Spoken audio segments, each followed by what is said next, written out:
So who else has their ears on today? Come on, you people. We'll take your questions. We'll take your questions in the chat during the course of the day also. But first, the people with their ears on get to come first so that we encourage you to actually go through the hassle of doing it because it's nice. We get a chance to talk. Oh, sure. Well, now we were talking about the different modalities. So I'm going to show them the projects that I worked on as samples. Okay. You're going to like this. This is really nice. Okay. Here's the first one, the money frog. I think I showed you all this last week. So here's my money frog, $10 bill folded up. I also worked on a money mandala. And the idea of the mandala was that you'll notice that I didn't do the decorations on the front. All of this is done on the back sides. The back of the one, the back of the 50-cent piece, and the back of the nickel. And the reason why I chose to do it in the back is that this is to draw in hidden money that we wouldn't see otherwise. This is for a spell to draw in money from unexpected places or places that are out of our sight. So this is still a money draw spell like the frog, but drawing it from a different source and with a different imagery. With the mandala, this is something that I put in a place that it's about eye level, so that I walk by it several times a day. And each time I walk by it, I remember, oh yeah, there's that spell I'm working on. And my consciousness, my conscious attention to the mandala charges it. So this gets charged 6, 9, 10 times a day as I walk by it and do this quick little drawing. It's the water drip. It takes how many drops of water to make an ocean, but it takes drops of water to make an ocean. So. Oh, nice. Thank you. Yes. Now, you want to show us a little bit more about this money frog? How is it that you made this? Can you perhaps go into that a little bit more? A little bit more. Origami is very complicated for me. Okay. I'm dyslexic, and so this seemingly simple little origami project took me the better part of 2 hours. Oh my goodness!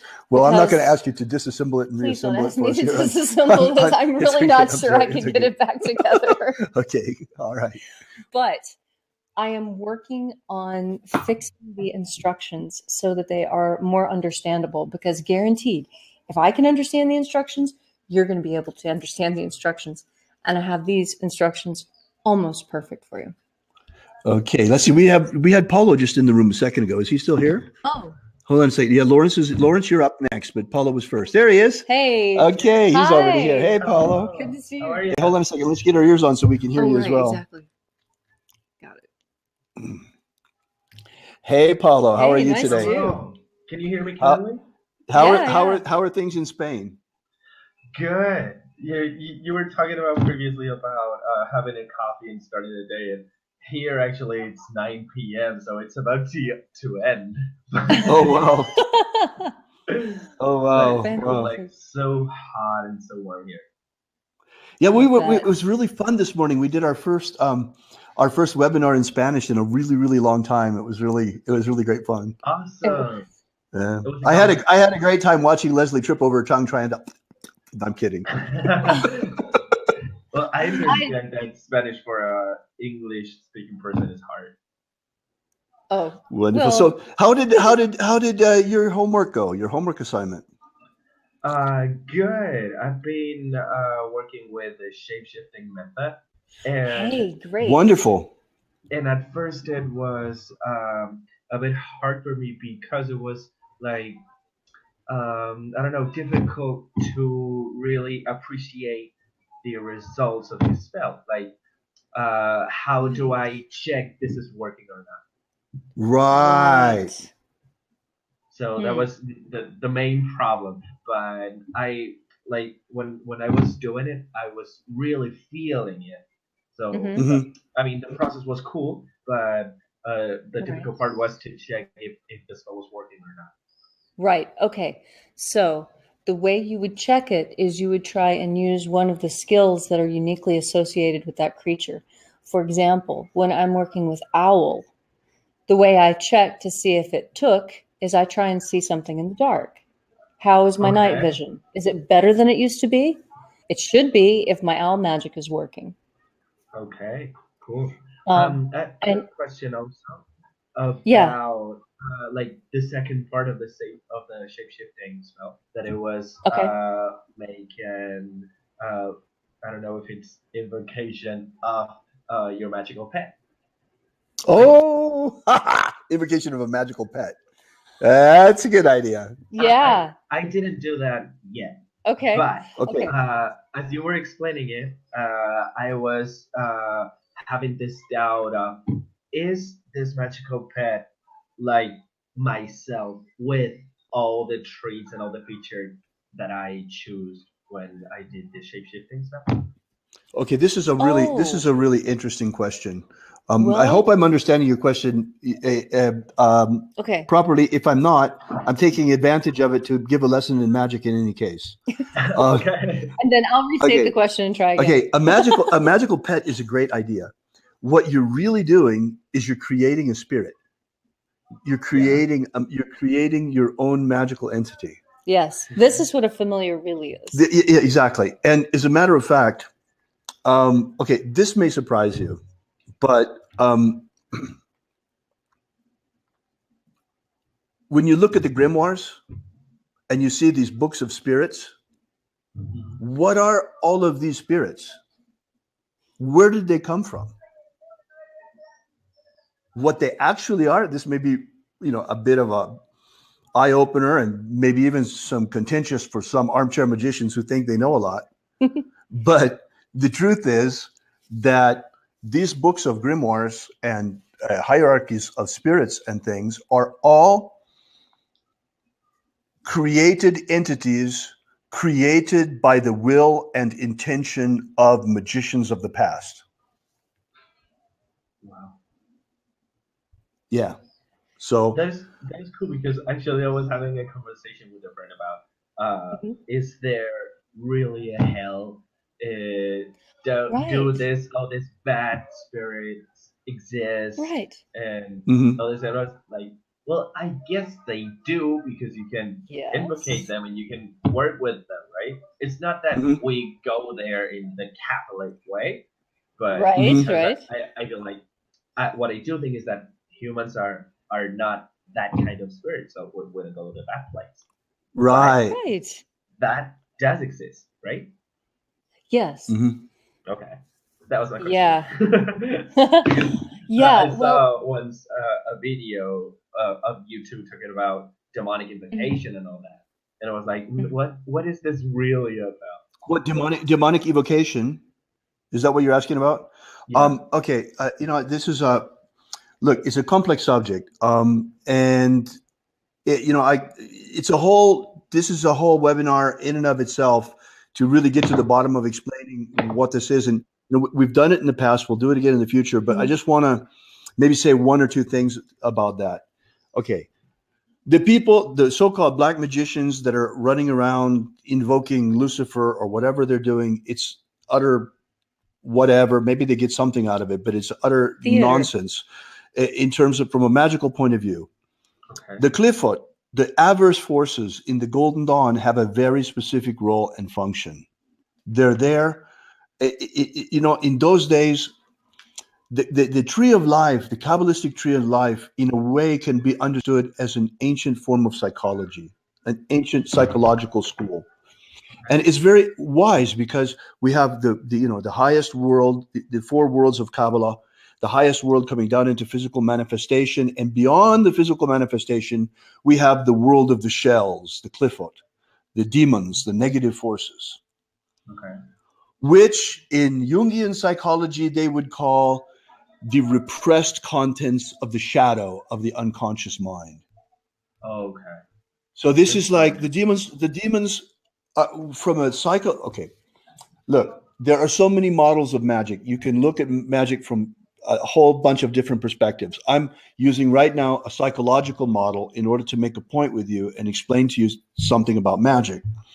So you see, if we consider the demons as unconscious entities, they react like complexes do, according to Carl Jung. The demons are there in the unconscious. They act in a way somewhat autonomously because we're unconscious of them. But by making them conscious, you can gain power over them and control over them. This is the true purpose of evocation of the averse forces in the Golden Dawn. And it's very advanced work that's left for, advanced adepts who have already done a lot of invocation work and stuff like that, because it's a way of integrating the ideational and psychic. Okay, that's not right. What do you call libido? Freud called it libido. It's juice, psychic energy, the primal psychic energy that runs the psyche. Okay, so you've got, that's the repressed side of things. And you've got the God side up here, which is the aspired towards, the aspirational. So, you invoke the gods, you evoke the demons so you can see them outside yourselves and gain power over them by making them conscious. Sorry? Okay. That's very complicated. Yeah, it is very complicated. This is the true function of evocation of the averse forces, in legitimate spiritual traditions. What they're doing out there today is a bunch of whatever they're doing. Okay. And I think they're, in the best case, they're not harming themselves. So you are not invocating a pre-existed entity. But of course we do. You are evocating a part of yourself. No. From a psychological perspective, yes. From a purely psychological point of view, from a psychological model, yes, these are all representative of psychic forces. However, from a magical model, a spiritistic model, these are objective spiritual forces as well. And it depends on how you're analyzing them, which magical model you're using as a framework to analyze things.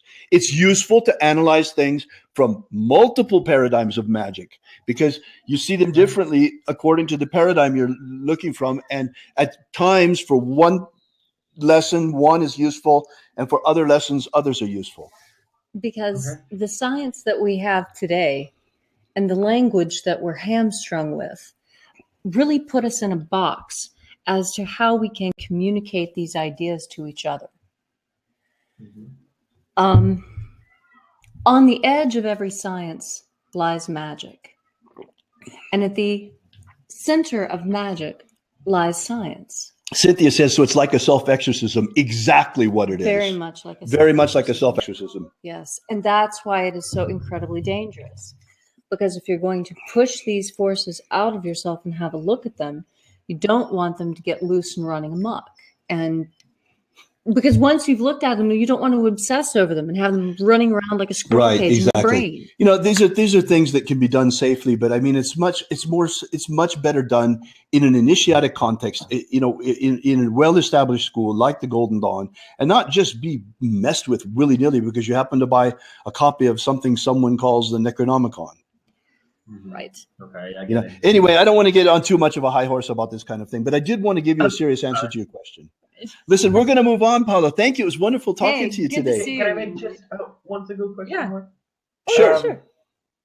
It's about, I've been reading things of magic in general, and I've found a lot of different words to describe people who practice magic, and I don't really understand what's the difference between a witch, if a witch is only for a female or works for a male, a druid, a sorcerer, and all these different words.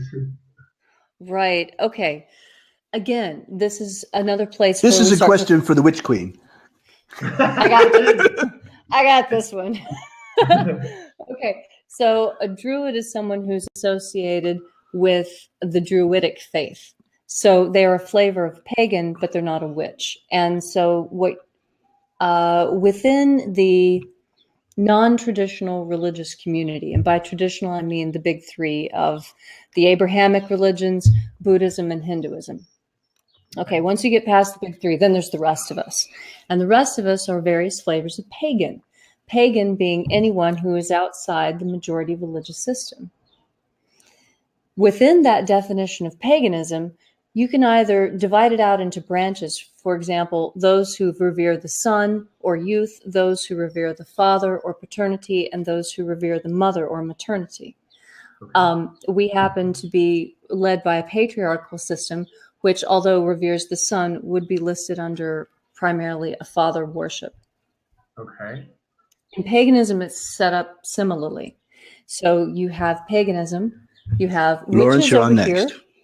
We have witches over here who are primarily female practitioners worshiping a mother goddess, with associated subordinate males who also worship the goddess in tandem, but recognizing the superiority of the mother.